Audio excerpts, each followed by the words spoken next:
There's something happening with male friendship or the absence of it. Young men in general are increasingly isolated, and most of them can't even name it as loneliness, even though the Surgeon General has, deemed it a actual crisis, an epidemic.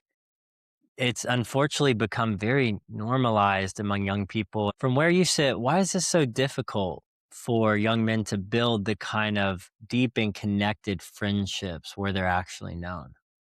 To unresolved trauma, the lack of emotional language and literacy, emotional suppression, and again, that isolation piece.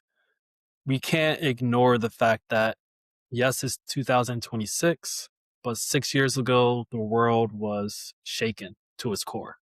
And the pandemic continues to have an impact, especially on young people. So for boys and men, that isolation already existed in some aspects, considering the fact that this man box tells us that we're not supposed to be leaning on other folks for support, and that even sometimes, like, a lot of men, and no shade, a lot of men say like their best friend is their spouse, and that's great, that's amazing, but that's putting a lot of stress and pressure, a lot of expectations on that spouse. And when we don't have other men in our lives to really have that emotional connection with, it doesn't allow space for us to really be our authentic selves and to share. Because not only do our spouses have an expectation of us because of what the world shares, we then put that expectation on ourselves, and it has an impact on how we show up in front of other boys and men.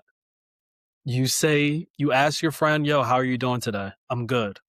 That's it. If you accept that, then you ask them back, how are you doing? I'm good, and then you move on. Right? You chopping it up about something else, regardless of what that is. You move on very quickly from how are you actually feeling? How are you actually doing?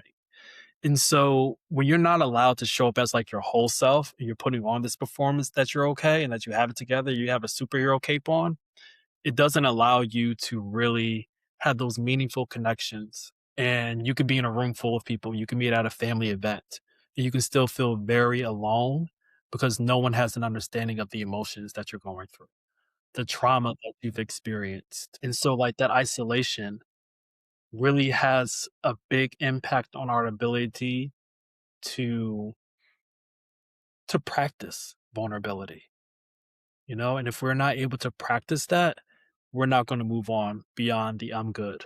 So it's really a matter of being able to be your authentic self, find a safe space to be around other men, other boys, to have fun, right? Have fun, but also dig deep. Dig deep and like really care for the boys and men that you're in relationship with, and go beyond just, the trash talking, going beyond sports, going beyond workouts and all that good stuff, because that's all still amazing. That's still ways to build rapport and relationships. But that isolation, it hits home when you're really just keeping it very surface level. It sounds like what you're saying is you can have an empowered approach, which is you get to decide where you give up essentially. Now, I'm not saying it's going to be easy to go against the current and try to dig a little deeper, but you're so right. When we just, first of all, answer, I'm good, that's that defense mechanism that's basically like, there's obviously more. That's such a generic filler and we all know it, yet we all do it because it's protecting that vulnerable part. But then not only do we compromise when we say we're good, but then when we ask and someone else says we're good, we allow them to also stay at that spot. And it sounds like that empowered approach actually answers a little more honestly, not with some novel that gets intense. To your point, there's an art to go about it. You don't just dive in right away. But it sounds like what you're saying is when someone says, are you good?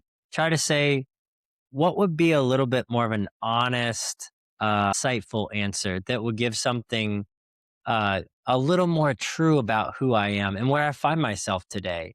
And then same with that person. If they just say I'm good, be like, well, why is it good? Or has it always, is it good this whole day? Like trying to find the invitational challenge to appropriately share and push back. And it sounds like if any guy listening out there, you can feel empowered to know, as difficult as it is to, again, push against the current and change the normalcy, it is possible.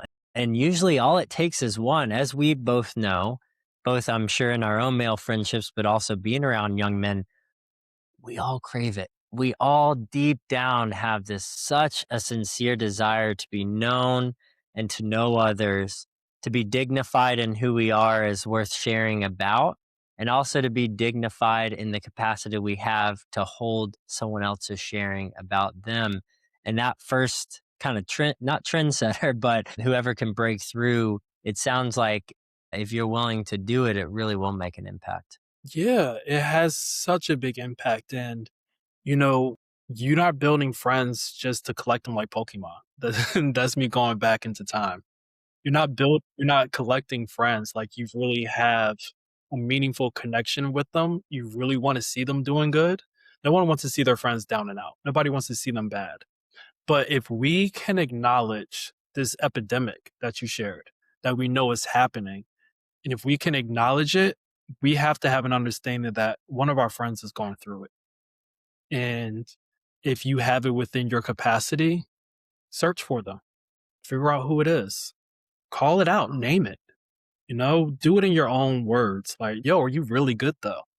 Saying, hey, I've noticed that you've been a little distant, man. What's going on? Or hey, we have been distant. Let's connect. Love to see you. When I love when I see women going out for brunch and having a good time because you know that the conversation is not just I'm good. It is talking about all the things that are going on in their life. And I admire that. I have a lot of women in my life that I go out to brunch with. And I'm there just as much as them, sharing my feelings, sharing my emotions, my plans, my excitements, what's keeping me down, what struggles and challenges I have. I walk away from that event, that hangout, and I feel so much more full and I feel so supported and I don't feel alone, and we deserve that too. We deserve it and we have that opportunity to have it. And I'm not saying that it's not happening out there, but I think if we let go of those stereotypes of boys and men don't share our emotions, that we don't offer help, we don't accept help, and we just allow ourselves to recognize the humanity of what it means to have a real meaningful connection with others is the cure, right? Connection really is the cure. You've spent years sitting across from young men in a therapeutic space, a space that most of them never voluntarily walk into. Describe what it's like the first time a young guy actually lets the walls down in front of you. What did that moment teach you about what these guys are actually carrying? It's a real beautiful moment when you get the opportunity to just see them let the walls down, like you said. Not only that, but just a sigh of relief is what I feel and I kind of see within them too.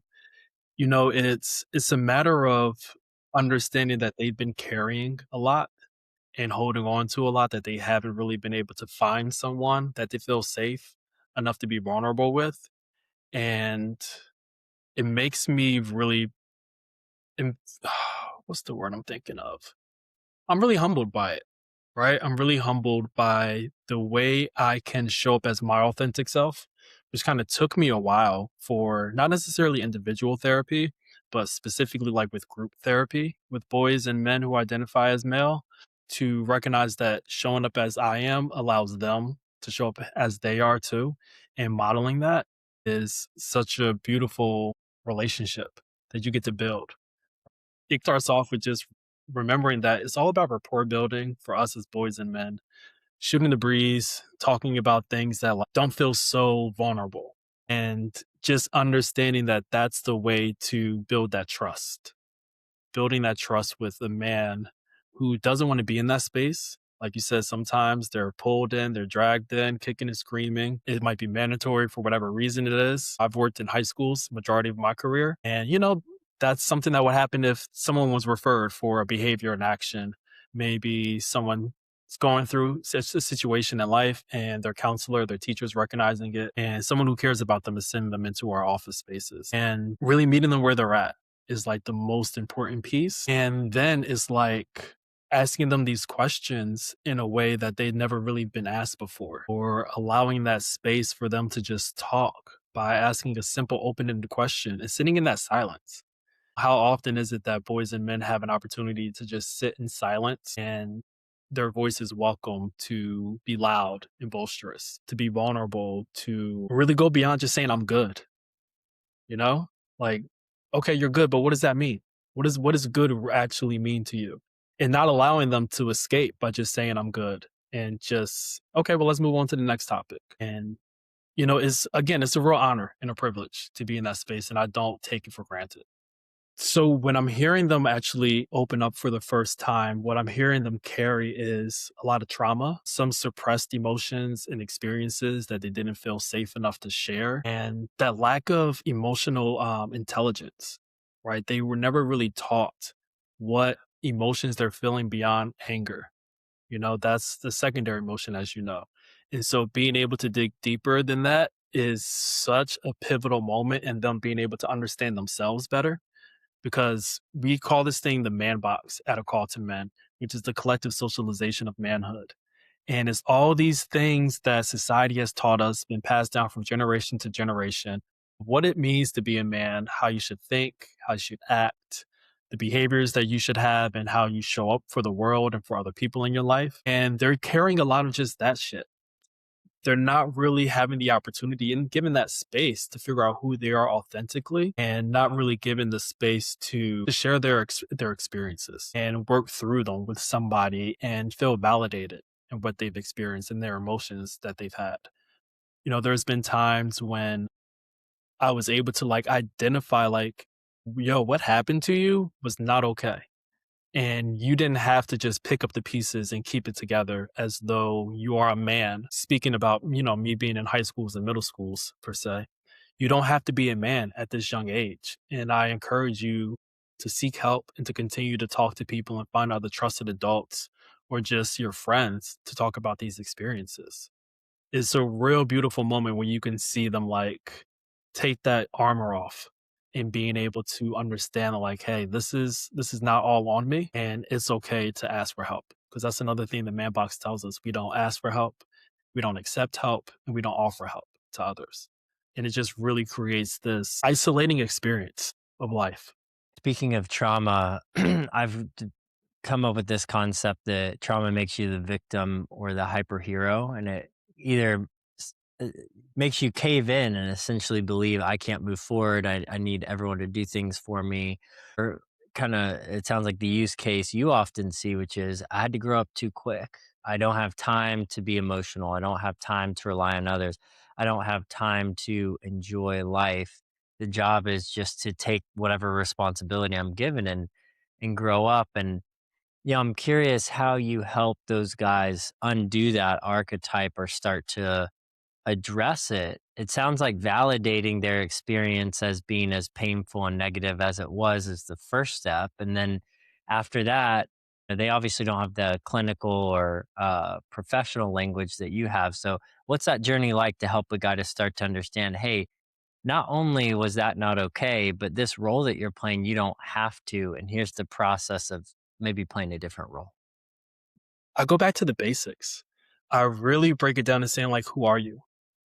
Who are you in this moment? Of course, after processing the trauma and while at the same time, meeting them where they are and understanding that we have to undo a lot of what you've been taught, and questioning like, how would you have helped a friend if they had came to you with this situation? It could be a brother, a sister, cousin, whoever that person is near and dear to their heart, right? The ones that they're trying to protect, even though that's not necessarily always their responsibility, depending on the relationship. And again, going back to the basics and saying, if I'm talking to a younger person, like, how old are you? And at what age are you really expecting yourself to know everything, to be able to be and do all this on your own? And again, going back to that piece, and what would you say to a friend or a family member who's going through a similar situation? And would you expect them to have it all together? Would you expect them to not be reaching out for help? And that kind of allows the light bulb to go off because they're taking themselves outside of the situation. When it comes down to it, we really like to think of ourselves as superheroes, right? We have to have it all together. We have to serve and protect the people that we love the most. But at the end of the day, you got to protect yourself first. You have to process what's going on for you in order to be there for others. And that's another way that boys and men can kind of step into that self exploration and that healing journey of seeking help and allowing help to be offered to you by just recognizing that if I do want to show up for others in my best way, I have to show up for myself too. You know the cliche, you can't pour from an empty cup. And everyone likes to say it, but it's so true because if you have nothing to give because you're so empty or because you just have so much that's weighing you down that you haven't processed or learned how to process or received help for, you're not going to be able to show up in a whole way, right? In a really whole way to help those that you really love and care for. So before even that, kind of like what I shared, I'm gonna rewind really quick. And then when it speaks to like your identity, what does it mean to have fun? To let your hair down, to make sure that you are fulfilling what it is that you want to have at the end of your life. Being able to explore things that maybe you were shut down from because boys and men aren't supposed to do certain types of behaviors or sports or activities because it's just looked down on from society. It's sometimes said that's a woman's thing or a girl's thing. And that creates a real distance from you figuring out who you are. I'll even share I wasn't able to do gymnastics when I was a kid. And I was just really big into Power Rangers. So when I tell you, I just wanted to flip around and jump off of stuff. And unfortunately, my dad did not allow me to do so because it was seen as a woman's sport or something that girls do. And I believe there was some internal or there was some homophobia within that too. So sharing even that story with young people or with other men can allow them to say, like, I actually wanted to do this when I was a kid, or I want to do this now, but I'm scared of what society is going to say. And there's just a sense of joy. I feel like joy is really missing in life sometimes. So being able to tap into that is while also still addressing the serious situations that are going on for them. There's a balance. There's a balance for it. It sounds like just validating their experience, but also some healthy challenge and confrontation in there as far as those beliefs as being understandable, but not necessarily excusable or helpful, and how to change the narrative and maybe the belief they have. You mentioned a story from your childhood. I'm curious how you weave your story into the work that you do. I mean, it's a fine line. As you know, we as professionals can't overshare necessarily because it's not about us at the end of the day. But I do think there's a lot of room for us to level set, to let the people we work with know, like, we're human too. And at the end of the day, like, you sharing your story is going to be more credible than any like official professional framework, and especially with young men, right? That's not really going to work. They don't want to hear that stuff. So I'm curious, how do you weave your story in, and how has it informed the work that you do? Storytelling and transparency are real two keys of what we talk about within a call to men in order to move from just like thinking about things to action and making sure that you're actually working towards healthy manhood or healthy masculinity. And I really just like to bring in whether it's fun and funny stories about myself, but just modeling that vulnerability in spaces that call for it. If there's a moment where we are really in the thick of it and we're talking about some real serious stuff, being able to show like you said, we're human too. We have these different opportunities to really just show that humanity. I also like to just share stories about like my own dad within my own culture, and that allows other people to really say, okay, well, yeah, within my culture, I really have a strong connection, but at the same time, is this really healthy? Right? Is this really a healthy thing for us? And understanding that we're not again pointing any fingers is a real talent to be able to say we're not calling your culture, we're not calling your family out on anything that they've shared, but we're asking you where can you shift your thinking a bit and seeing what's this beneficial, what's this helpful for you. And so weaving the stories in during these conversations We like to really put it in right before we're asking the audience or trainers. I mean, yeah, audience members, professionals, students, whoever we're in front of before we're asking them to share their own story. It opens the door for them to feel vulnerable as well because nobody wants to sit in a room full of people and be very stuffy and feeling like, okay, this is like a lecture style. Like, no, this is a real conversation. We are going to dig into it. It is a safe space. And I think that safety really allows folks to grow, even in like that short period of time that we're working in. We've heard some real great stories at the end of our workshops of saying, like, I never thought about it from this perspective. And today I'm going to go home and I'm going to hug my son. Like sharing stories like, hey, my dad made sure that he hugged me at the before I left the house because he knew that that's what my mom did for me. And there was one time that I turned around when my mom was going and off to a conference or something, and my cousins and my aunt were picking me up to go to a theme park, and I was heading out the door, and I turned around and looked at him, and he was like, "Oh, you waiting for a hug and kiss bye, huh?" And I said, "Oh." I just sat there, right? Didn't say anything, but he knew what it was, and that's exactly what he gave me. And, that does stuff for people. That reminds them like, "Hey, my son is a human being. He needs connection. He needs physical touch." Um, and I haven't been giving that to my son. And if I tell them that what that does for me, what that's done for me in my life, it kind of just hopefully, it influences and encourage other people to do the same. The power of this story and leading with your own as a pace setter really does create that safety that you're talking about. And your point about not demonizing or vilifying your family or your upbringing, I think that's such a key point. I see a lot online. People are so quickly to dismiss their entire childhood or shit on their parents as being the worst. And, one of my favorite quotes, Richard Rohr says, you can always tell how redeemed someone is by how redemptive their language is. And it doesn't mean we don't excuse away the maladaptive behaviors that have happened and the trauma. Certainly, the accountability and the acknowledgement has to be there to start. But from there, we don't have to let it have the same power it's had over us. And I think you brought up such a good point for anyone listening. You have to acknowledge what's happened to you, see it for as difficult as it is, but then say, what are you going to do with it? What are you going to make it? How are you going to respond? How are you going to move forward? And it seems like your focus on that really helps guys say, like, hey, it's your parents weren't evil. And a lot of times they're just doing their best with the limited resources that they have and the limited self awareness.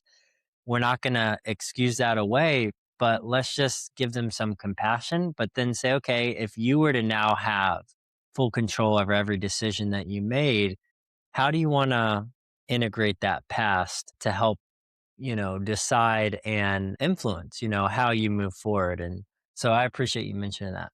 Thank you for reframing it in that way because that's one of the models that I always say is it's everyone's first time living. This is everyone's first time experiencing this life that they're in. And the same thing goes with our parents.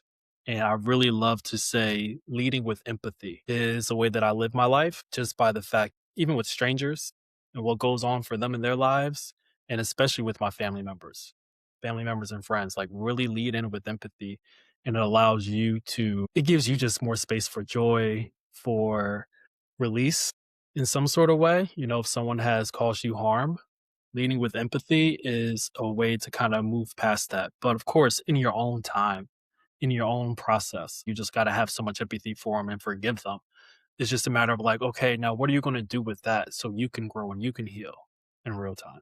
A powerful message. You mentioned as you're working with them, you validate, you lead with sharing your story, but you also create that space for the more quote unquote shallow talk, the rapport building, the shooting the breeze, and also the silence. And I'm curious if you could dive a little bit into the components of what we would call in therapy, as you know, the power of the pause and allowing that silence to sit, that can be uncomfortable even for us as the facilitators.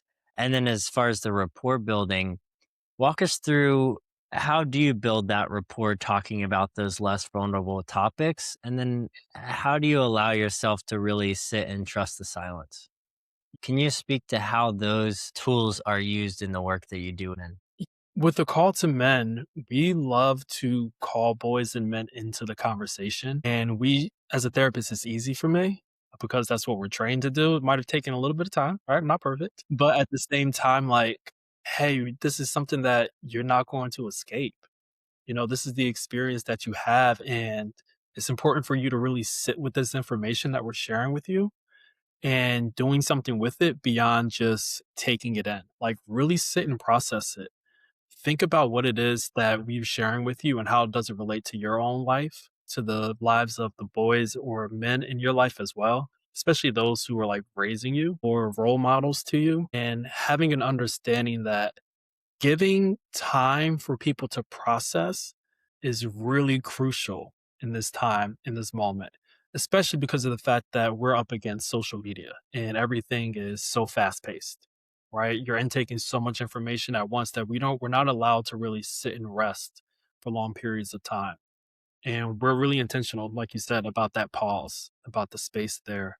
And we've seen that when we allow that space and time, there's a lot of thoughtful and insightful reactions and responses that we get that just it brings like a into the room because other boys and men can really relate to it, and being able to see and hear other boys and men in real time reflect on these issues and these topics that we're bringing up, it again just brings that validation. It brings that validation and a sense of community and like feeling like, hey, I'm not alone in this. And I can see where it also relates in my own life. And maybe there's something else that I can be doing. I haven't thought about that sense of community, but I do resonate. There is this special bond that happens when we just trust that silence, but also trust that person's ability to confront or face their past or whatever fear is showing up in front of them, and in a way that they feel safe enough to do so in a group, and then that makes everyone else also feel safe and then empowered to want to do the same, and there's this special bond that's formed. I couldn't agree more. And Yeah. within that community aspect, you work closely with young people and created real platforms for their voices, like the Youth Rising Project. When you listen to what young men are actually saying, not what we assume that they're saying, speaking for them, what surprises you most, and what are we getting wrong about this generation? For folks who don't know, the Youth Rising Project it's a two-for-one deal that we're inviting boys and men and people of all genders to really think about what is the one goal and what's the vision that they have for making the world a better place. Like, what type of world do they want to experience and how can they help build towards it? And it's a art contest and it's also a youth summit that we host. And so that art contest is open to all high school students where we select five winners to win $2,000 each. And the winners are selected by young people, young winners from the previous years of the art contest. And they're able to choose any art form of their choice to really convey a message of a better world or a better tomorrow. Right. And we just know that allowing young people to have a platform to share their voice and the topics that are so important to them has made movements in the U.S. and across the world before, and we want to again just provide that opportunity for young people there. And the things that we're hearing and that we're seeing are so powerful. It's racism, it's even sexism, it's homophobia, it's the desire to like really be your authentic self, right? And the importance of allowing young people especially to have a voice in what's going on in the world today. That's the biggest thing that we're really hearing, that they want to be able to have a voice and to be a part of the change that's coming up. And even mental health, of course, too. Mental health is also a key one that we've seen over and over again, that we're really hoping that this platform that we're providing empowers them to go out and make changes, not only in their own lives, but in the lives of the community and their loved ones. And of course, like we're saying, envision the world that you want to build, envision the world that you want to see. Yeah, I'm wondering what is so powerful about giving these young people a voice. Obviously, every human deserves one, but as you well know, we tend to overlook young people in the sense of both they're not experienced enough to say something, or they are doing it out of a more selfish, prideful way, not just wanting to speak the truth. But it seems like if we actually put our own judgments and assumptions aside as society and actually dignified their voice. What's the power in doing that? I'll say this, what surprises me is very little, and I'll say that simply for the fact that, again, my career has really been working with young people a lot, so I don't say that, like, in a bragging type of way, but honestly, they have continued to inspire me to be better. They've inspired me to be my full authentic self. They've inspired me to go out and get it, right? There's so many different opportunities that this generation has that we didn't have when we were younger, and they're making moves. They're making the changes. They're not taking no ish, and they're all about that life. They really are. And so when we give them those platforms, we've seen movements again happen throughout the world. And I won't be surprised if we really see so many shifts within the cultures that we have here in the US and across the world. The excitement is there to see like what's to come because of providing these platforms, providing them opportunities to share their voice in so many different spaces. I'm really excited to see what the future holds and the progress that's going to be made. I feel like that shift is happening. Even with the Youth Rising Project art contest, we're seeing and we're hearing boys talk about their authentic selves, about the future that they want to have and the power that they're trying to take back. Because as you shared, young people, their voices are a little diminished. They're silenced. They're put on the back burner and saying like, hey, it's not your turn yet. You're not old enough yet. You're not 18. You haven't had enough experience. You don't have hair on your chest. But whatever that means, it's a matter of that they're not taking it anymore. And they want to have a seat at the table and they're not waiting for the invitation. They're inviting themselves. They're pulling out their own chair and sitting down. And it's a real beautiful and exciting thing. Again, really excited to see.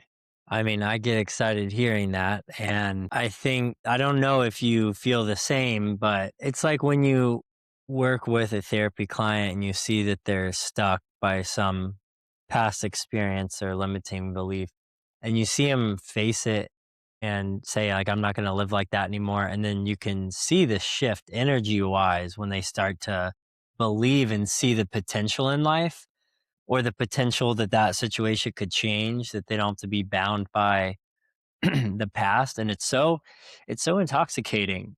Something you touched on earlier that really struck me is true as well is, if you have a friend out there that you consider close, it shouldn't be just defined as your spouse, because you're right, that spouse plays a role in your life, not the role in your life. And your ability to see that partner as the primary but not sole role that you have actually frees you up to allocate that intimacy and that vulnerability and that reciprocity with other guys in a way that feels just as connected in a different way. I know certainly the case is for me.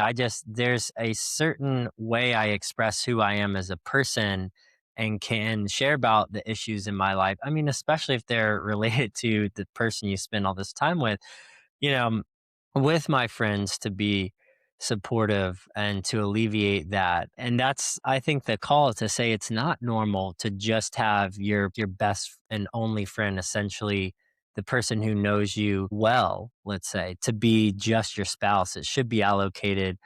And we can also break this stereotype in what I'm hearing you say, decide what we want to say is normal and to be empowered to say, you know what, I'm not taking this outdated, ineffective way of socializing with men. I'm going to be empowered to create a new one, a one that feels connected where I can laugh and joke, of course, and all those things, but also that I can be known more in just talking about things, but more so sharing about experiences that have happened. I think that subtle shift that you mentioned is the cure. Hopefully, it'll be so contagious that it sparks something for the person that you're speaking to do the same thing within their families, to break down those generational patterns, even within their own children, or hey, your nephew, your niece, even, right? Like women and girls, and those of all genders, are also impacted by the lack of vulnerability that men hold on to, that boys hold on to. And if you can recognize that, hey, you want to leave this world better than how you came in, and you want to be a part of that shift, that it starts with working on you. and feeling safe enough to be vulnerable, taking the risk and being vulnerable. Like I shared some things that were very stereotypical for men: sports, working out, whatever else that I shared before. There's so much more to us beyond that. Being able to start there and then saying, like, okay, this is the whole me. Like, I'm really into dancing, I'm really into singing, whatever it might be. It allows you to just have a sense of relief. And then you can now start sharing other things about yourself too. It's about finding your joy again. That's really my goal in life and the goal that I have for anyone that I talk to. What makes you happy? And how can you do more of it? How can you do more of it?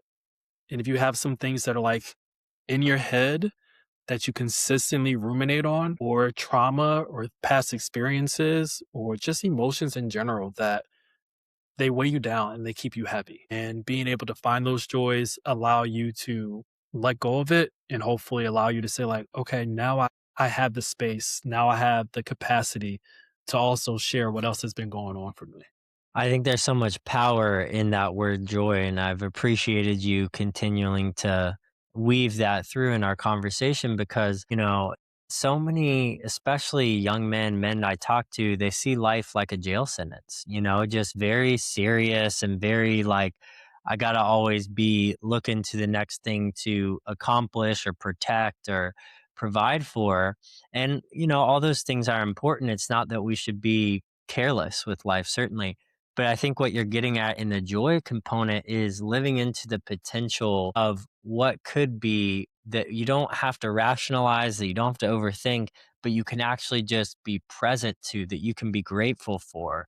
And if we started seeing all of our experiences as just gifts, even the negative, the things that are really tough to process and go through, but there's something in there that I can take away that's making me a more true and loving person. And what if no one had the ability, if you believed that no one had the ability to take that joy from you, how would life look different? But how often do we give away the rights to our joy and happiness to other people, and it becomes contingent on certain people and how they present in certain situations, when we always can maintain that internalized sense of freedom and locus of control to say, I'm going to choose joy today, regardless of what my day looks like. And as we both have experienced, I'm sure when you're around someone that's joyful, it's so infectious and it frees you up to want to do the same. Yeah, it certainly does. It really does. Joy feels good, right? Everyone wants to feel good. So being able to feel a little bit lighter in your day, even if it's just one thing, right? What is that one treat that you can do for yourself every day that allows you to make memories, make moments, right? Like you said, life is often seen as, what are you achieving? I even had to go on a social media break because I was seeing everyone else, like my friends, people that I graduated from high school or college, and they were achieving so much. And I was still in grad school. So it was like, I'm still here, you know? And even that is like, I got to take a break because it's weighing heavy on me. I feel like I'm not where I'm supposed to be at the age of 23 or whatever it was. And just like leaning back into, like, okay, what makes me happy in this moment? I'm loving school and I'm enjoying it. It's something that I strive for and what I want to accomplish. But in the meantime, who else am I besides a student? So I encourage the listeners, who are you outside of being a dad, being a husband? Who are you outside of being a son? Like, really figuring out who you are and not thinking about what you want other people to say about you when you're no longer here, and just saying, like, what did I really enjoy in life? And I really lived a full, fulfilling life that I wanted to have. Not that society told me that I should have and what deems as a successful life, but what is my idea of a successful life? I think that narrative that you just mentioned is so powerful because you get to choose to not only create the narrative, but to live it. There's a growing narrative about men, particularly young men, that swings between two extremes. Either men are in crisis and deserve our sympathy and empathy, or men are the problem and need to be held accountable. Now, I believe both are true to some extent, and you live in the tension of that professionally. you obviously work for an organization that is all about men, supporting them and presenting messages for them and about them. And I'm just curious, when you talk about men to those around you and in your world, how do those two extremes play out? What are the messages you're hearing from people in response to your work with men? At a call to men, we talk about holding on to hope for men, and we believe in the healing of men. And that comes with holding boys and men accountable too. You know, there is something to be said about how society sometimes takes away the humanity of boys and men. Because when it comes down to it, with the work of a call to men, we are a gender based violence prevention organization. And we know that the people that we're talking to are not only those who have caused harm, but we're also talking to the boys and men who have not caused harm. And of course, hopefully they never will. You know, if we're saying that this is the entire population of the world, this amount of boys and men have caused harm, and this amount have not caused harm, significantly bigger. So, how are we talking to both at the same time? And recognizing that there's going to be those opposites in the room and in the space. We bring in that piece of meeting boys and men where they are and holding on to hope and healing and recognizing that we are all works in progress. And we want to provide boys and men who have caused harm the opportunity to heal and to do better. And we also want boys and men who have not caused harm to no longer remain silent. You know, don't be silent to the norms that society has set of what it means to be a man and the violence against women, girls, and those of all genders.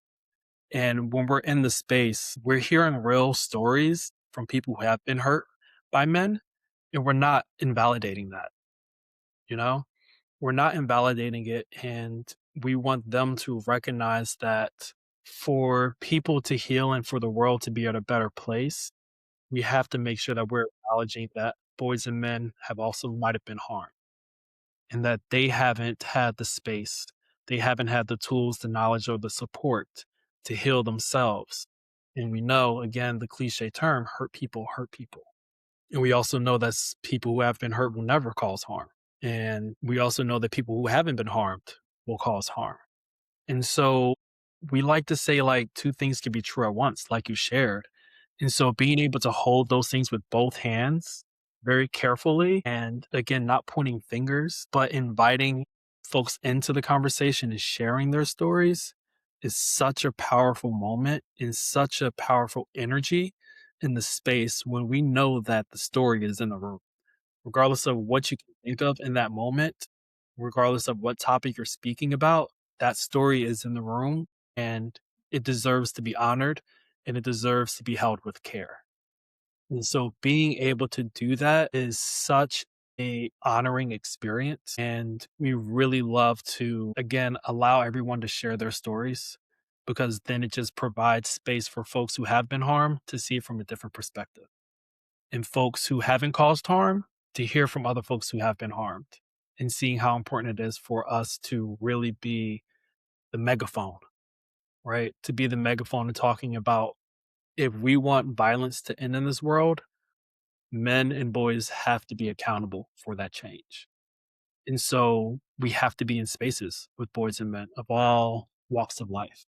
Yeah, what I'm so struck by in the work that you all do is you're not siloing people's experiences or the types of people to be echo chambers. You're actually saying, okay, absolutely, you need to feel safe enough to share space with someone that might present different or have different experiences than you.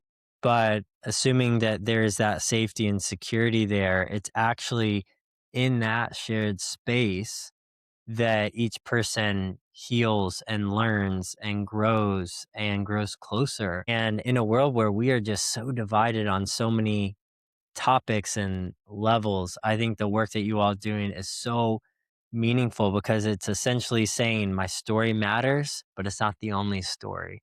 It needs to be told, but I need to have ears to hear another story. And maybe if we start that dialogue of sharing and listening in that shared space, we realize there's a deeper collective story that's being written that we can all associate with.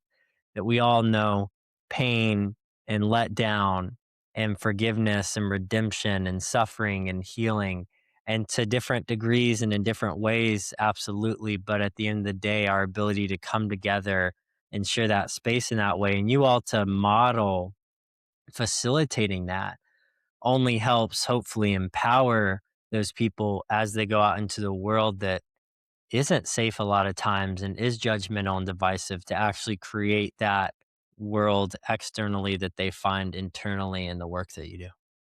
Thank you so much. I don't take that lightly. I don't take the work for granted. And like you shared, we really want people to feel empowered to go out and rewrite history, rewrite the story of our society, and being a co-author, of the part that makes the world better, makes it safer for everyone. And well, before we wrap up, just want to know where people can find your work and what you're up to. Yeah, thank you, thank you. So you can find us at A Call to Men on social media. It's A Call to Men for Instagram, and A Call to Men official on TikTok, and of course A Call to Men on YouTube. And what we're up to right now, we're excited. We are excited. We just wrapped up the Youth Rising Project art contest. We're actually selecting our final five winners today. So by the time that this comes out, they would have been announced. And then we're gearing up for our youth summit. This is a fun, exciting day. We're bringing together over 100 students from all five boroughs in New York City for a day of learning, like interactive workshops, activities, guest performances, and speakers. And we want young people to walk away with connections and with the tools that they need to be change makers in their lives and their communities, and again, within the world. We want them to change the world and feel empowered and inspired to do so. And it's a real beautiful day, not only just to see the people come together, but to see the smiles as they're walking out the door. And we hear so many great testimonies, not only from the young people, but from the adults that are in the space too, that are just in awe of how much these young people are like, they're about that life again. I'll say it. I'll say it loud and proud. They are ready to really shift the culture. And I'm excited to see what they come up with. Me too. And thank you so much, DeManuel, for sharing your wisdom and experience and the meaningful work that you're doing and all your perspectives. I know that for anyone listening, it's certainly foundational skills that anyone can take away and really implement, regardless if you work with young men or not. But yeah, thank you again. We will make sure to put everything in the show notes. And guys, until next time. Thank you, Wes. It's great being here.